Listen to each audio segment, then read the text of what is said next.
What's up, guys? We're back in the garage. Gonna get working on Little Red again, finally. Hopefully finish up this carburetor swap in this video and hopefully get it running in this video. So if you look over here, I have just about everything that we need to get this carburetor swap finished up. We got a set of headers here that we're gonna throw on instead of these stock manifolds because we're getting rid of all of our emissions crap that comes factory on these Corvettes. So those stock manifolds are going to come off. We're going to start with that. Then we're going to get the car to top dead center and get our distributor installed. Once that's done, we can hook up the fuel lines, and really this thing should hopefully be ready to start. We're not going to have the belt on it yet. We'll probably just hook the charger up to the battery over there. That'll kind of act as our alternator. We have our fuel pressure gauge. We have our return style regulator from Holley for the fuel. We're gonna have it step from the 30 to 40 PSI that the Corvette fuel pump puts out to 5 to 7 PSI at the carburetor, and we'll be routing the rest of it back to the fuel tank. So yeah, we'll pop the GoPro on and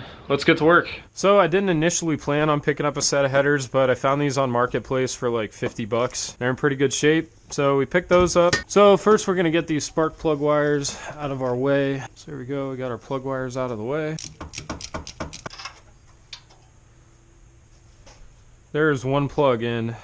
As you guys can see, this car is running extremely rich. Yep, so there's the spark plug. That's what we're dealing with. And that is from the tune port injection setup, not really being able to tune it. That's what we've been dealing with. Well, that right there, guys, will tell you exactly how this engine's been running. A lot of buildup. And these are fairly new spark plugs too. We're just really hoping that, yep, these crack loose that easy. So our dipsticks connected to this one.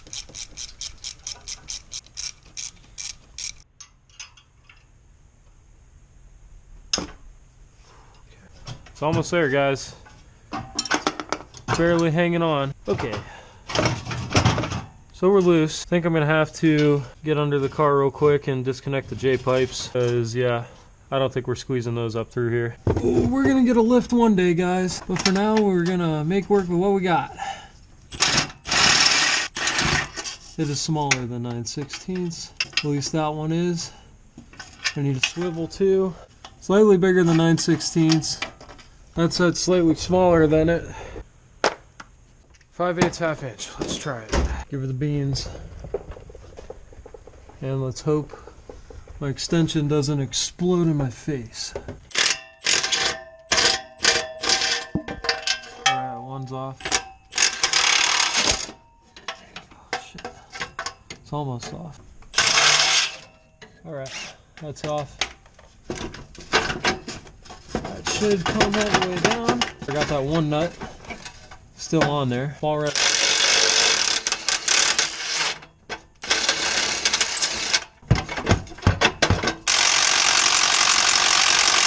We're in trouble there, guys.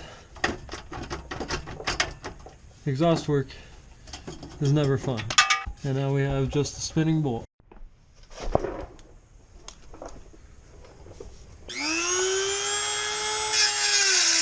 Two hours later.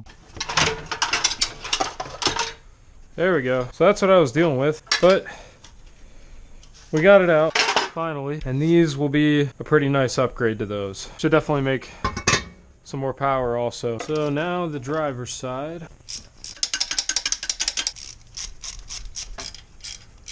We have to get this little bracket off here before we can get the front bolts out. Drop that bolt, but we'll find it. So we got very lucky, guys. All these bolts broke loose without snapping on us inside the heads. I'm gonna be lazy. I'm just gonna cut the oxygen sensor wire because we don't need that.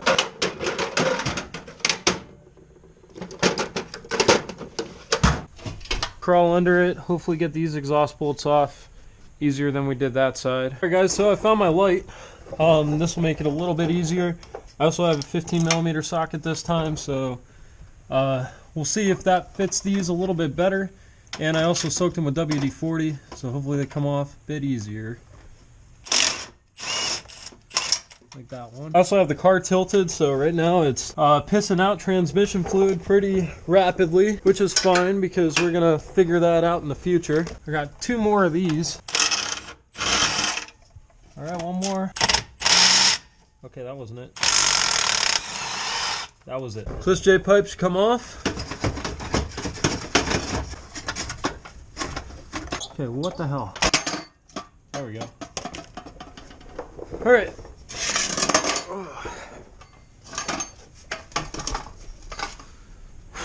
J-pipe number 2 out of the way.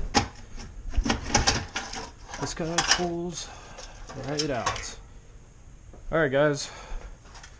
Both of our stock manifolds are now out. So there are those. We don't need them because we're trying to make power and we're going to tune this car right. So yeah, that's great. We got those done. Now I have to clean off this gasket material. I'm going to have to take my copper gaskets and more than likely I will be annealing these before they go on, which is a process that you want to do with copper gaskets because they get work hardened, you know, when they're going through their machining process, and it'll be hard to get those to seal between your headers and your head surface. So we're going to spray these with a torch till they heat up, and then we're going to cool them off, and that should loosen them up a bit so that they'll compress and really get a good seal.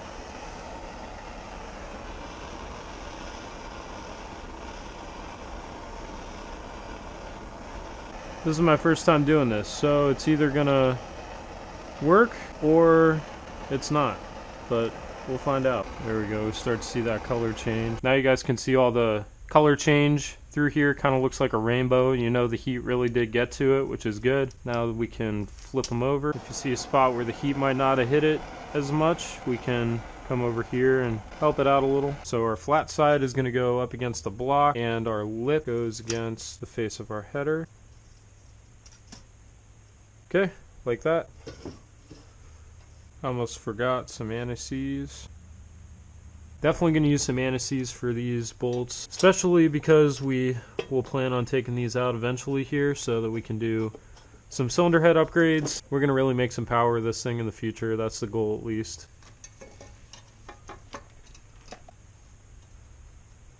We're going to have to do some material removal. Yeah, if you look right there, we are running into some things. So I think we're going to pull this one back off and make a little bit of a notch there just so that we can clear that motor mount bolt, and then we should be in good shape. 4 hours later.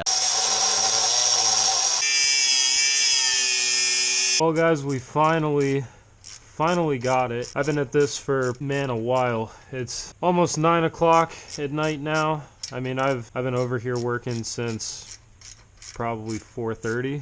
And after doing a lot of grinding, and then I ground too much off, had a hole, so I had to bust out the welder, welded that shut, and then ground that smooth, and we were finally able to get this to fit. So now that we have everything snug, we can grab our torque wrench and torque them down, and our headers will be completely installed.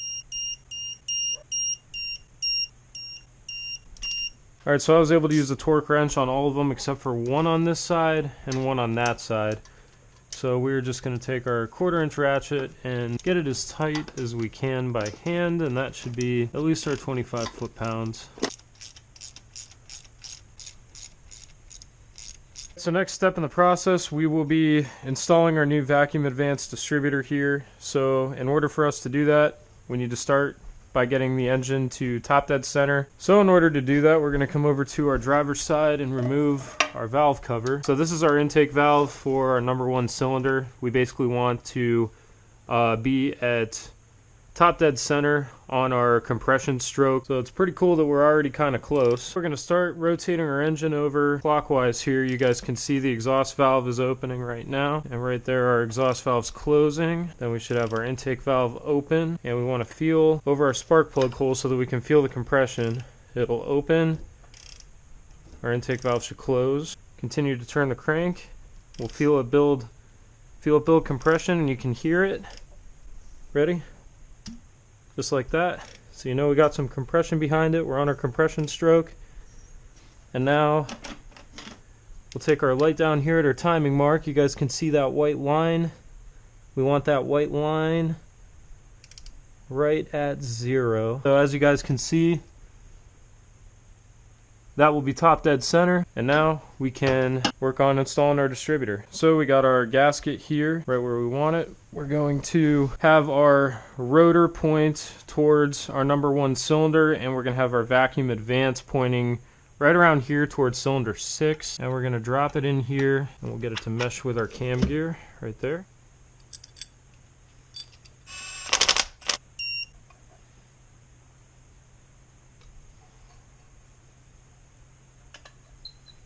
Now from here we'll hook up our 3-wire harness, and then our tack is our brown wire, and our battery is our pink wire. We got some brand new NGK spark plugs. You always want to check your spark plug gap before installing, and we want them at about 35 thousandths. Now the last couple things that we have to do before we can start the car is run our fuel lines up here with a pressure regulator. And then we also have to hook up our throttle cable to the linkage on the carburetor. So yeah, we're making a lot of progress, and we're almost there. We're almost there, guys. This car should sound and run a million times better than it did before.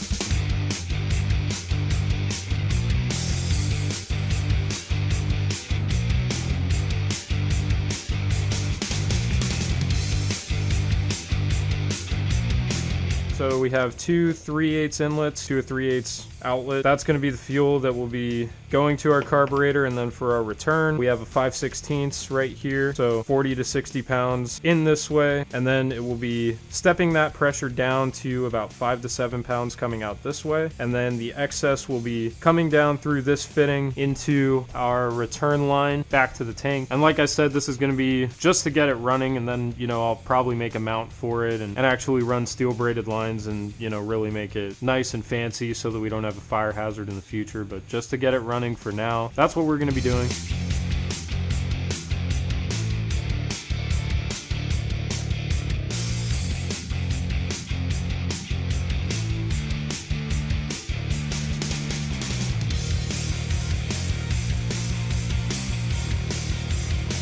Okay, so for our throttle cable, we're going to loosen up this carburetor nut real quick. We're going to slide our bracket on here, tighten this guy back down.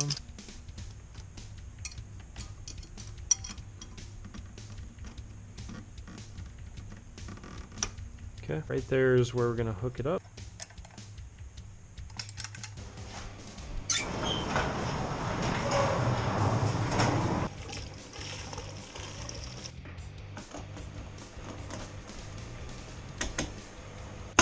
I'm nervous. So this is going to be our first attempt at starting Little Red, not only on the carburetor, but also on wide open headers. So this will be interesting. And let's hope I got the timing somewhat close so we don't have a big fireball.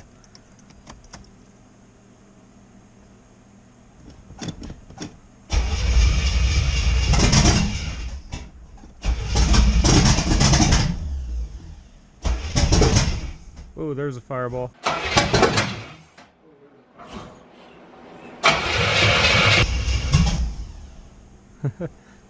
Whew. Alright, let's make sure we're not on fire. Okay, so good news. She's turning over. No fuel leaks. A little bit of a backfire through the carburetor, which can happen. So we're going to rotate it clockwise, take some timing out.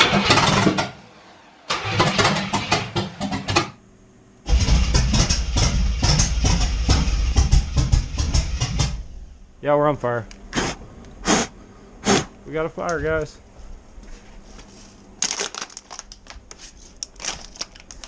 Uh-oh.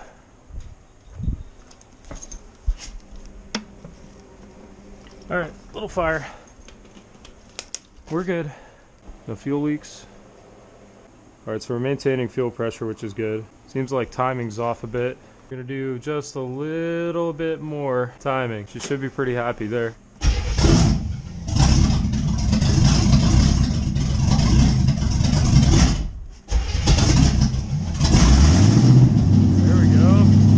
Let's go, dude! Yeah!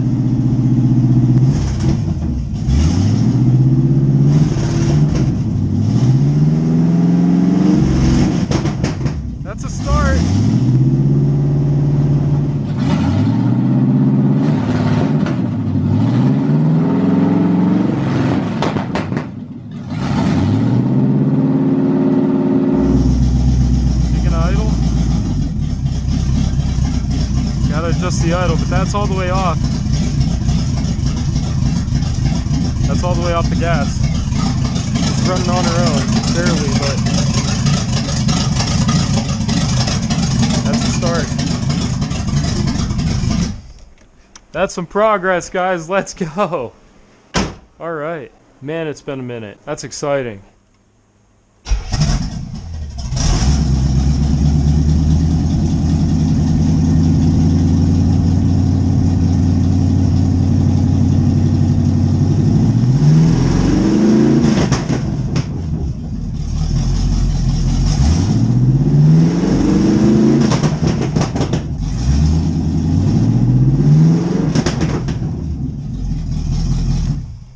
Let's go, dude. We got some dialing in to do for sure. Sounds like and smells like there's still a little too much fuel, so we're gonna have to pull some fuel out of her. We still gotta hook up all the accessory drives on the front, but dude, this car freaking runs again. That's so exciting. So I got a lot of plans ahead. That's gonna be it for today's video. We got this car running finally. I'm so excited about that. I hope you guys are too. In the next video, you guys are going to see me get the radiator fan and the belt drive situation hooked up, have my coolant lines ran with a new thermostat, and then also in the next video, we'll be dialing in the carburetor a little bit more, making sure that it runs solid, and that'll be it for this engine bay for now, at least, until we go to something bigger and better, which I have plans for you guys. Don't worry. The only other thing that's been real detrimental to this car is the 700R4 transmission. So this is the third one that this car's been through, and it's on its way out. So out of my brother's El Camino, actually, him and I pulled a TH350 with, I believe there's a shift kit in it, because it definitely shifts a little bit more aggressive than your standard TH350 would. So you guys are going to see a video on me installing that TH350 into this car and how you have to adapt for the C-brace and everything. So that's going to be a future video as well. And then this car should be honestly in the best running and driving condition that it's ever been in.